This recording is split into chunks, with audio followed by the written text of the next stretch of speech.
kami dah beli. Dia tak kasih buat aktiviti kat sini tau. Apa-apa pun tak nak. Cik! Cik, Pai! Sekarang ni tempat bisnes aku. Bukan tempat untuk kamu semua main-main. Faham?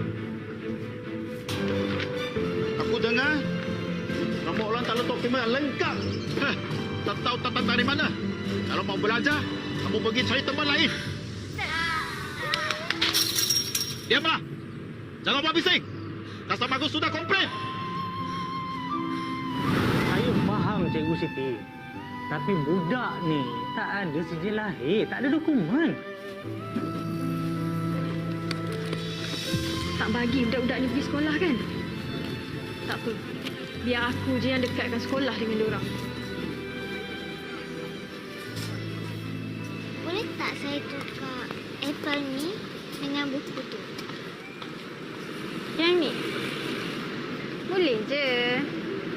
Nah.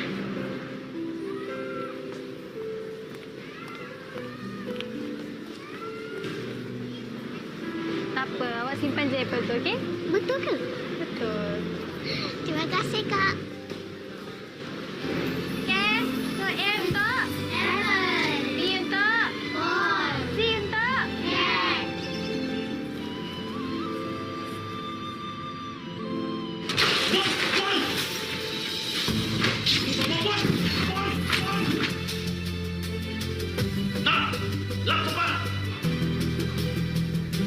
Walaupun dia tak ada dokumen, Cik, dia tetap ada masa depan. Peraturan tetap peraturan. Kalau dah tak ada jalan lain, Cik, memang masa depan budak-budak ni tertutup selamanya, Cik.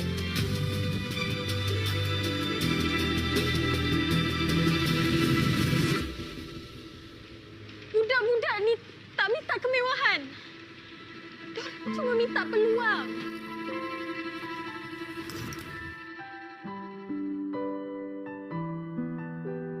Kalau maksud sebenar raya adalah untuk buka pintu dan hati, inilah masanya tuan-tuan dan puan-puan. Untuk kita buka pintu untuk mereka ni semua. Mak, stok kita terbakar sebab ada orang buang rokok. Kita kena cari tempat lain. Mr. Lim, saya nak jemput awak ke rumah terbuka hari raya nanti. Bukankah itu maksud sebenar raya? Pergi! Pergi!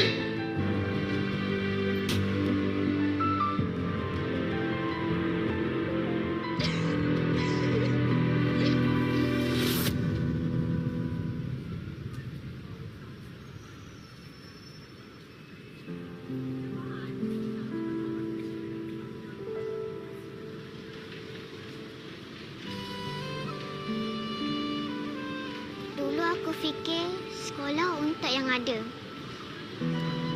Cikgu ajar ilmu untuk semua. Walau datang tanpa nama, di sini kami semua diterima.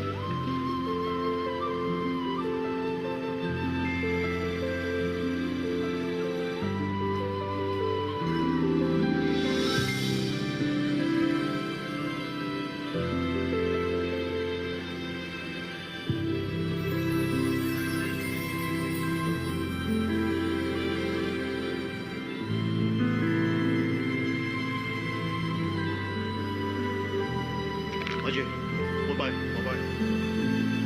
Tempat ini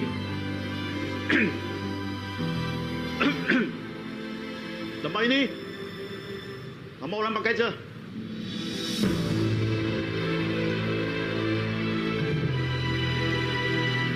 Tapi jangan bising sangat.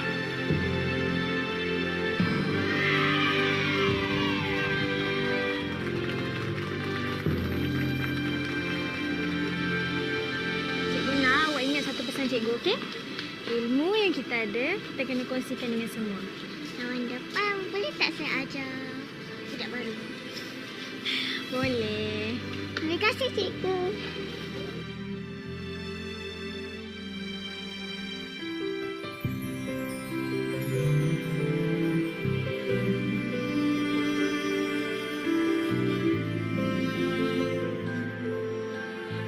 of my kids in Jockey to become the future.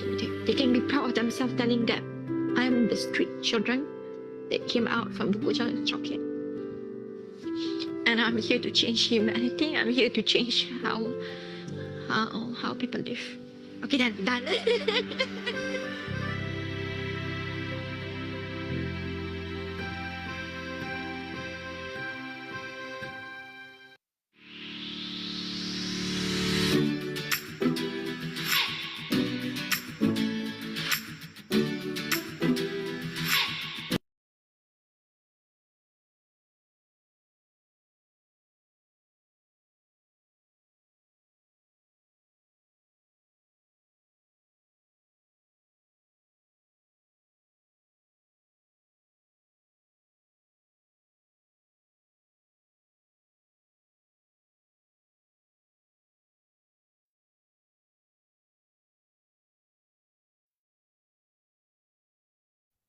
Morning, all. Welcome to the morning kappa at 8 on a Wednesday. I'm here to present the um, midweek futures traders technical brief, and we do have some breaking news in the morning, and so I'll just quickly go through what's been happening. So this is an overview snippet of before the announcement that we got this morning regarding Trump agreeing to a 2-week ceasefire if Iran opened the Straits of Hormuz.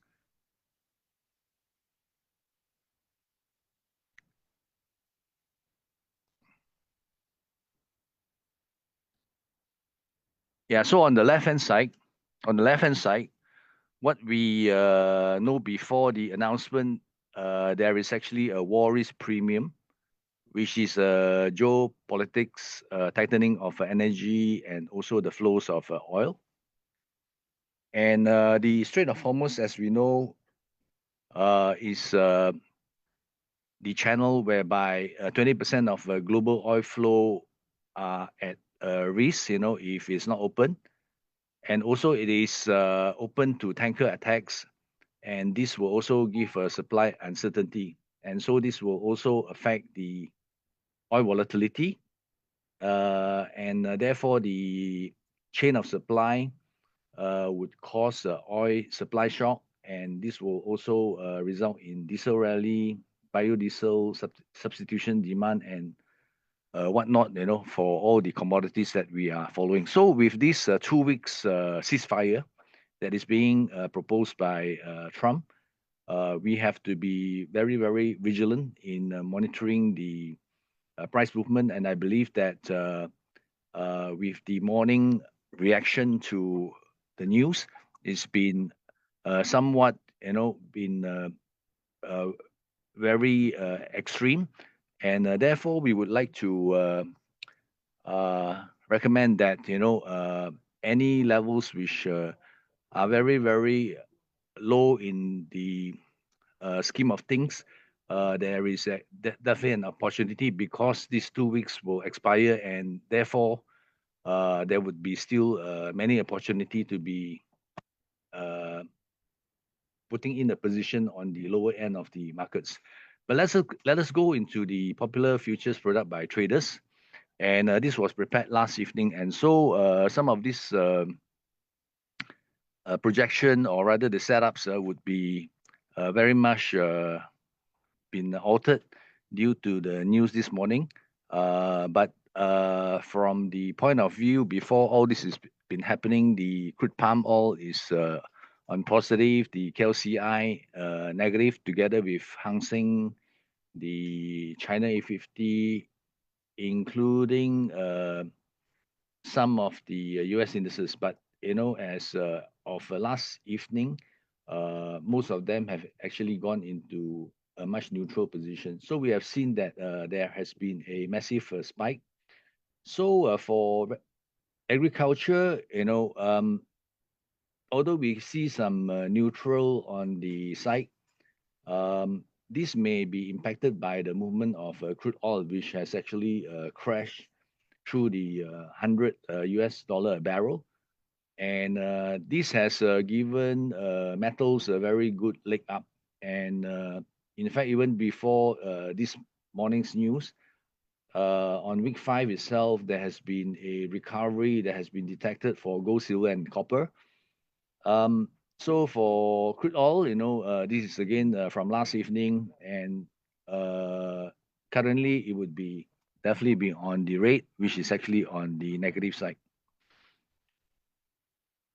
So for CPO, all of us have to be again very vigilant. When it opens, this is likely to be a massive sell down. And although we have been looking at certain fundamentals which have been flowing into the market and it can impact the price trend on the longer term, but the immediate trend we should see some selling on the downside. So as mentioned, palm oil futures are elevated in the past couple of weeks due to anticipated inventory declines and Indonesia B50 biodiesel program, and of course the Middle East tension.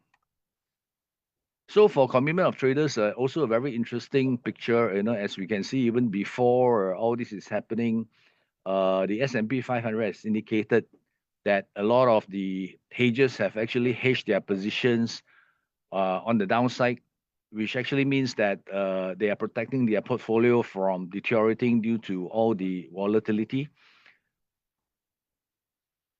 And this is the chart from this morning. As we can see that the persistent downtrend has been broken due to the news this morning. But as mentioned in the beginning, the chart that I showed earlier on, the market have been pretty neutral. You can see on the right-hand side that some kind of a reverse head and shoulder pattern has been formed.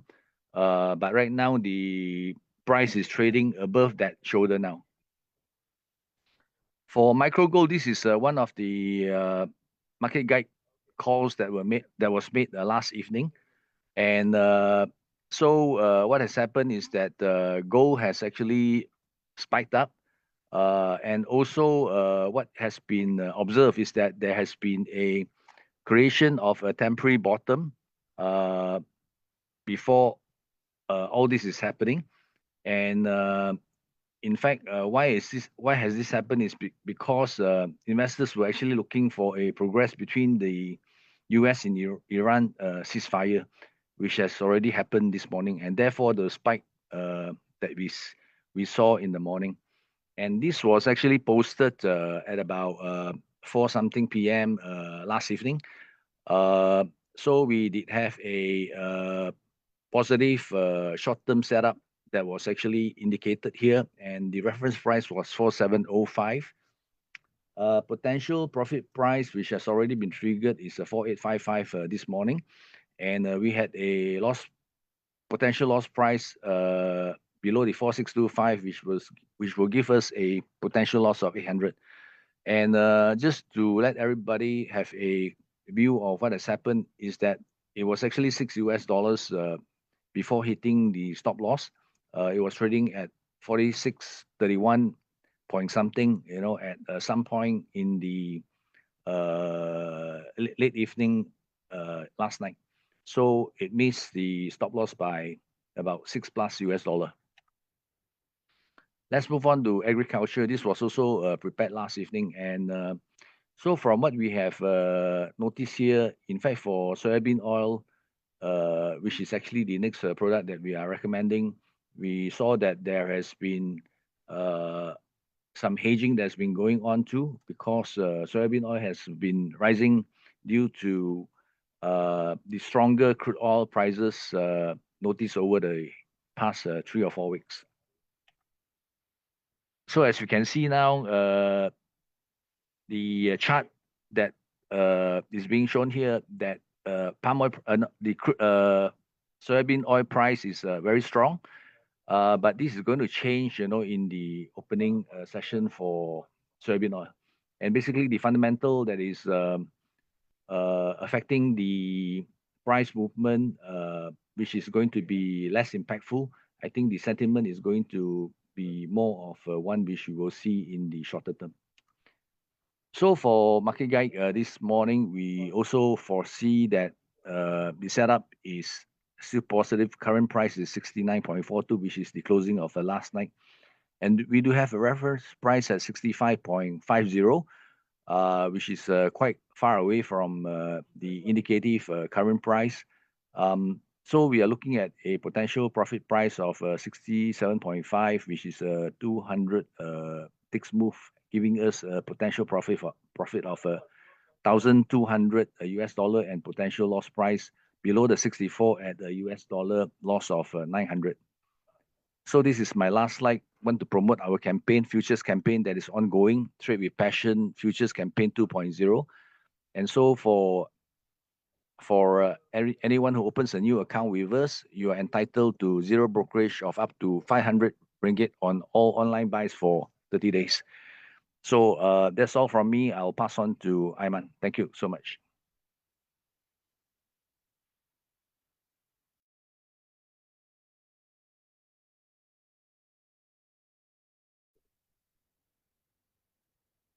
Hi, morning everyone.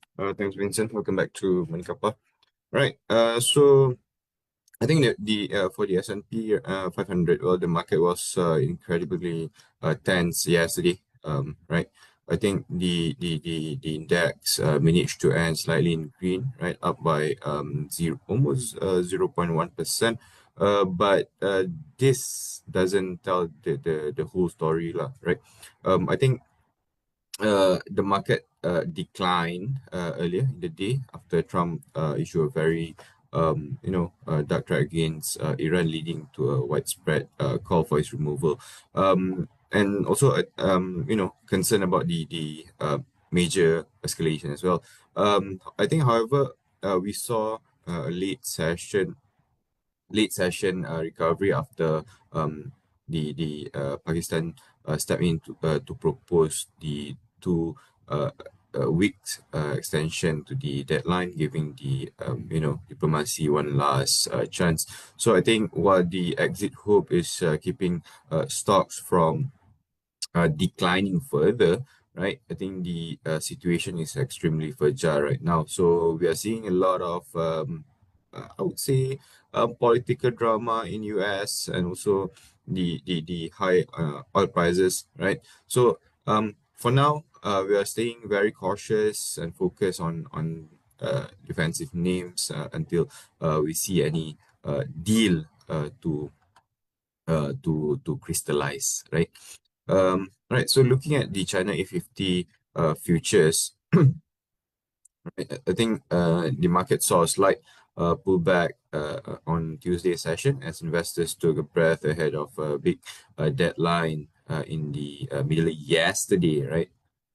So but Trump has given a final warning for the shipping lanes to be open, and most traders are staying on the sidelines to see what happened. But then again, do note that Trump has agreed to the 2 weeks extension.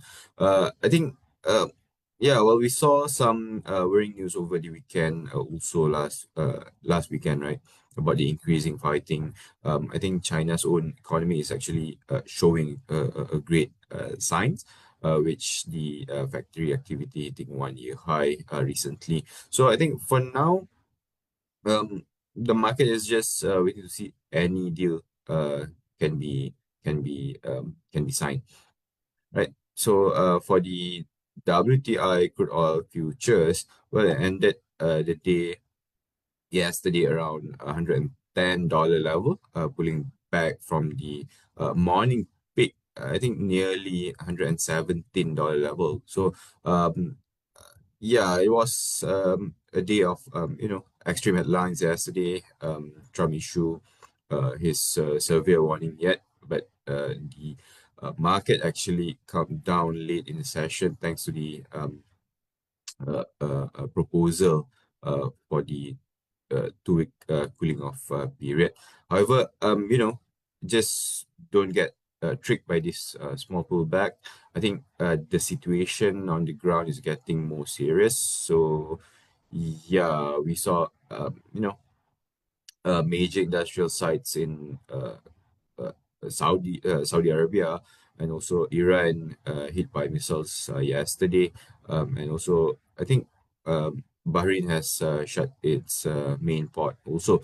So for today's session, I think the market is in total wait and see mode, right? I think we are either looking at the diplomatic breakthrough or the major escalation. But for now, we are recommending to stay extremely cautious and keep uh, your eye close, on any news regarding this 2 weeks extension. But for now, we are still on our positive trading bias, targeting for the $120 level, together with $130 level for our second resistance, with our immediate support is back at $100.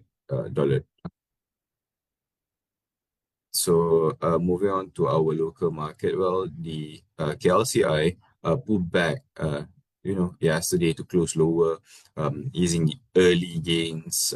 We saw last morning. I mean, yesterday's morning. So I think the mood turned cautious as we approach the deadline initially, right, regarding the shipping lanes in the Middle East. But I think the tone has changed now. I think the sentiment is still a bit worrying, even after the announcement of the 2 weeks uh, 2 weeks extension. So I think because of this uncertainty, we saw some selling in our big banks, right? Though the energy and also the growth stock um, held up quite well as defensive names, right? But yeah, I think for now the market is in wait and see approach until we get more clarity from the news. So for this market and also for our FKLI market, we recommend to stay defensive and focus on the high quality names for the KLCI stocks, right? But for the FKLI, yesterday it has hit our stop loss at 1680, so we initiate a short trading bias yesterday with stop loss is back at 1760 level, targeting this 1650 support level, together with our second support is at 1006 level. So again, looking at the I think the market performance or the entire market, the heat map, right? The KLCI close in negative territory sentiment, like I mentioned just now. I think this as sentiment was dampened by a notable pullback in this major banking, as well as some of the plantation stocks. So, however, I think it wasn't a Red Sea as a whole across the board, right? As we saw exceptional strength in the utility sector, led by this YTL Power, and also a robust recovery in tech names like Inari, and also some, I would say, industrial healthcare like Top Glove. Right, so I think this divergence shows that while the main index is under pressure, investors are actively rotating capital into some specific growth themes, and also uh, defensive plays, right? Yeah. So talking about the YTL Power just now, I think this is also one of the stocks that I want to address. I mean, recently we published a report on this YTL Power as well, and yeah, some of you asked me whether it can go up higher or not. So I think after the recent rally, right, which also have reached the previous resistance level, I think now is the best time to seek for a slightly lower price, i.e., the pullback, right? However, referring to this Fibonacci projection here, I think the stock is on its track to test higher resistance at 3.70 ringgit after it has breakout at our second resistance at 3.35 level. So yeah, moving forward, if you see any price breach above this 3 370 cent level together with this 200-day moving average line. This will attract the price higher towards the 3.95 level. But then again, for now, we are focusing on a potential pullback to happen, so that you can accumulate lower, right? So moving on to our Malaysia trading stocks. We have Franken today. So the stock is on its pending breakout formation higher at 3.95 level on a strong volume. So with that, we expect the momentum to keep bullish and the stock able to propel higher towards its 4.15 level. Our second resistance is at 4.35 level. So if the stock to clear below this 3.75 support, I think this could reverse and trend lower. Also, next we have TMK Chemical. So the stock is experiencing a breakout at 1.45 level. So if the stock to remain bullish, first resistance is at 1.55 level, and second resistance is at 1.65 level. Keep an eye at this 1.35 level for any attempt of reversal, right? And lastly, the palm oil price moved a bit lower yesterday as the market entered into, I would say, wait and see approach, right? Or mode, right? So we also saw some pressure yesterday because India reduced their palm oil buying last month due to the high prices. However, I think supply remains very tight right now.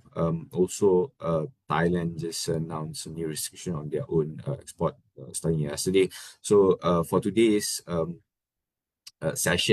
trading session, right? I think the market will be entirely driven by the news from the US, right? And also, I think at this juncture, the market will be still in a little bit volatile for the for most of the markets, right? And we recommend staying cautious until deadline, and until new further development, right? But for now, we keep our positive trading bias intact, targeting for this 4,925 level and also 5,100 level, with stop loss remains firm at 4,400 level, right? And for our promotional campaign that we have currently, so you now can stand a chance to win Tesla and also iPhone 17 if you trade with. So the more you trade, the higher chance to win, right? So that's all from me. I pass the floor to Max. Thanks everyone and happy trading.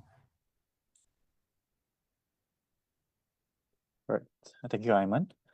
So today we've just published a regional thematic report on carbon trading, focusing on three markets: Malaysia, Indonesia, as well as Singapore. So just a very quick run through and a brief.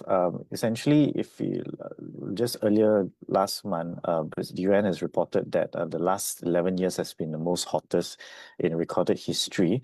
Essentially, global warming do have a financial impact, resulting in about 120 billion economic loss if you look at the top 10 disasters, climate-related disasters last year. To mitigate this, I think the region obviously has to step up and really look at in terms of reducing your carbon emission, and also to mitigate against the financial impacts. So if you're focusing in terms of the three markets, Malaysia, Indonesia, and Singapore, you find that Singapore is probably the most advanced, given that they already introduced the carbon tax in 2019. And also the estimated value transaction for the carbon market is roughly about $500 million US. But of course, given that Singapore do not have basically a sort of a domestic production or supply of carbon credits, which can either come from renewable projects and forest reserve. So they basically, their advantage basically more as a trading hub, similar to their status as a financial trading hub within the region.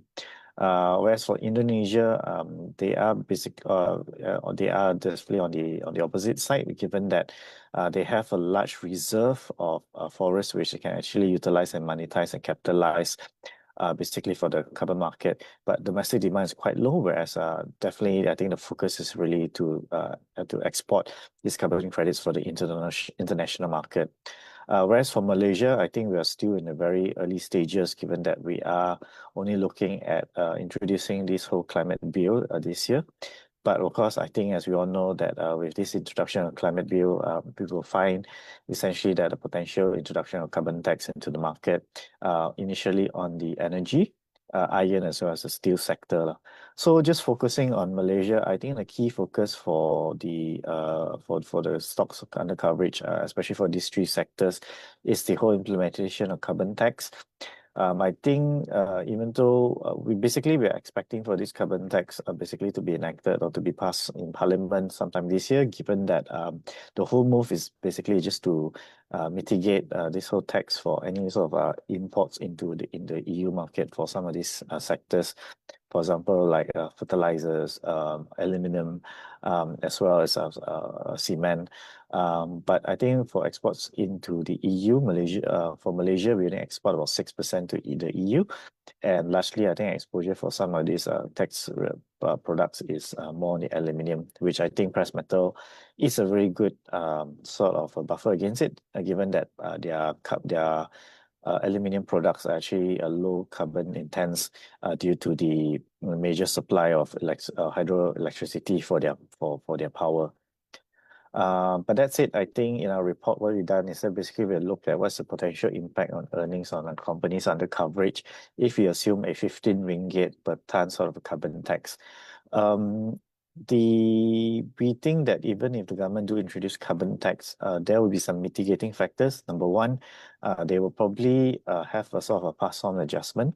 So if you recall that for the utilities sector, even like Singapore, when they introduce carbon tax, all these carbon tax are usually passed on to end customer via tariff adjustments.